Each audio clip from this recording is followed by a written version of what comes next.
বহাগ বিহুৰ আন্তৰিক অভিনন্দন জ্ঞাপন কৰিলোঁ। এই বিহুৰ মাজত আপোনালোকক আমি কষ্ট দিব লগা হৈছে। আজি খুব ততাতয়াকে এই সংবাদ মেলখন আমি সম্বোধন কৰিব লগা হ'ল। অলপমান আপোনালোকৰ কষ্ট হৈছে, বিহুৰ মাজত মাতিছোঁ। বিষয়টোৱে এনেকুৱা যে এইটো ভাৰত মাতৃৰ লগত জড়িত এটা বিষয়, আৰু সেইকাৰণেই আমি বিহুৰ মাজতো এই সংবাদ মেলখন কৰিবলৈ আমি বাধ্য হৈছোঁ। ইতিমধ্যে আপোনালোক সকলোৱে জানে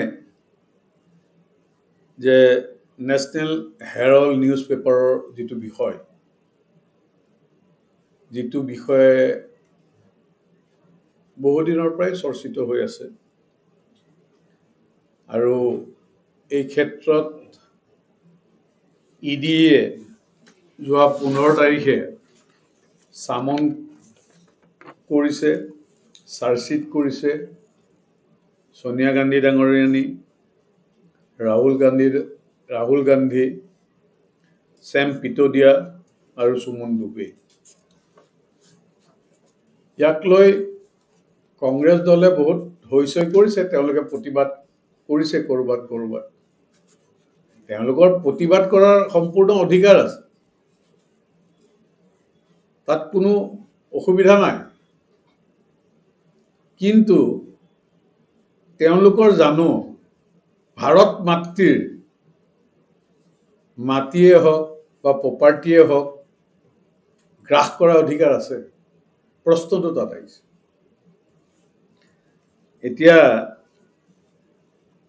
ইডিয়ে যিটো PMLA, তাৰ অধীনত এই গোটেই বিষয়টো তদন্ত কৰি আছে, আৰু প্ৰায় 661 কোটি টকা এইটো এটা মানি লণ্ডাৰিং কেছ। আপোনালোকে মনত ৰাখিব, এইটো এনেই সামাজিক মানে ৰাজনৈতিক কেছ নহয়, কিন্তু এটা মানি লণ্ডাৰিং, য'ত প্ৰায় 2000 কোটি টকাৰ শ্ৰাৱৰ অশ্ৰাৱৰ সম্পত্তি গান্ধী পৰিয়ালে আত্মসাৎ কৰিবলৈ চেষ্টা কৰিছে। প্ৰায় 661 কোটি টকা ইতিমধ্যেই নেশ্যনেল হেৰাল্ড নিউজ পেপাৰ আৰু এছ'চিয়েটেড জাৰ্নেলছ লিমিটেড তেওঁলোকৰ এইখিনি ইডিয়ে চিজ কৰিছে, এটেচ কৰিছে, আৰু অকল সেয়ে নহয়, প্ৰায় 90 কোটি টকাৰ শ্বেয়াৰ সেইটোও এটেচ কৰিছে ইডিয়ে।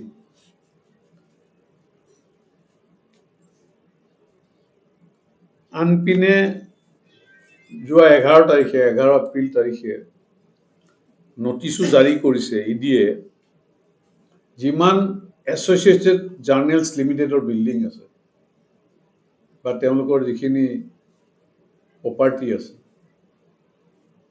সেইখিনিও সম্পূৰ্ণ এটেচ কৰিবৰ কাৰণে ইতিমধ্যে জাননী জাৰি কৰিছে। 22 নৱেম্বৰ তাৰিখে প্ৰায় 751.9 কোটি টকাৰ য়ং ইণ্ডিয়া বুলি যিটো কোম্পানী ফ্লোট কৰিছিল, তাৰ সবিশেষ আমি পিছলৈ কম। য়ং ইণ্ডিয়া কি, নেশ্যনেল হেৰাল্ড কি, এছ'চিয়েটেড জাৰ্নেল লিমিটেড কি, কেনেকৈ সম্পৰ্কবিলাক হ'ল, প্ৰায় 76% এই যিটো কোম্পানী দ্বাৰাই তেওঁলোকে পুৰা বিষয়বস্তুটো গ্ৰেপ কৰিব বিচাৰিছে, সোনিয়া গান্ধী আৰু ৰাহুল গান্ধী ডাঙৰীয়াৰ শ্বেয়াৰ আছে।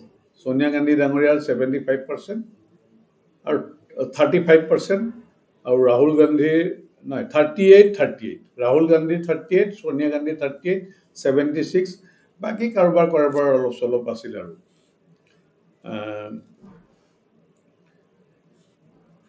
এই গোটেই ক্ষেত্ৰটোত ইডিয়ে কংগ্ৰেছৰ সভাপতি মল্লিকাৰ্জুন খাৰ্গে ডাঙৰীয়াকো ইণ্টিগ্ৰেশ্যন কৰিছে, লগত পৱন বানচাল ডাঙৰীয়া, আৰু আগষ্টৰ 3 তাৰিখে সোনিয়া গান্ধী, ৰাহুল গান্ধীক ইণ্টিগ্ৰেশ্যন কৰাৰ পিছত এই সম্পূৰ্ণ প্ৰপাৰ্টিবিলাক চিল কৰি দিয়া হ'ল আৰু তাৰ প্ৰেক্ষাপটতে কংগ্ৰেছে এক পৰিৱেশ সৃষ্টি কৰিব বিচাৰিছে এক ধাৰণা দিব বিচাৰিছে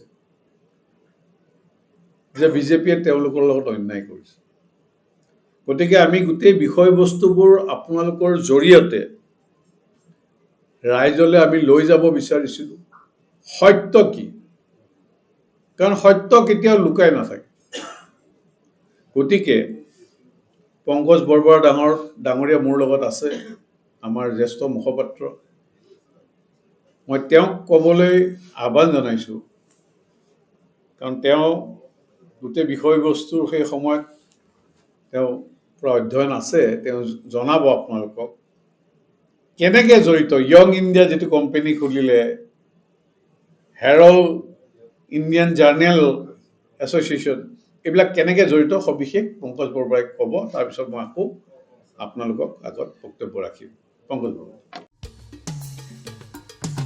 Hone your skills by joining Scholars Institute of Technology and Management and Scholars Institute of Science and Commerce. In a lush green campus close to nature, we provide high-quality education with the aid of modern tools and techniques, up-to-date study materials, expert faculty, and fitness facilities. With a vision to transform every student into a good citizen of our nation, we ensure your bright career here. Come to SITM, Garokhuli Gorsuk, Guwahati 35.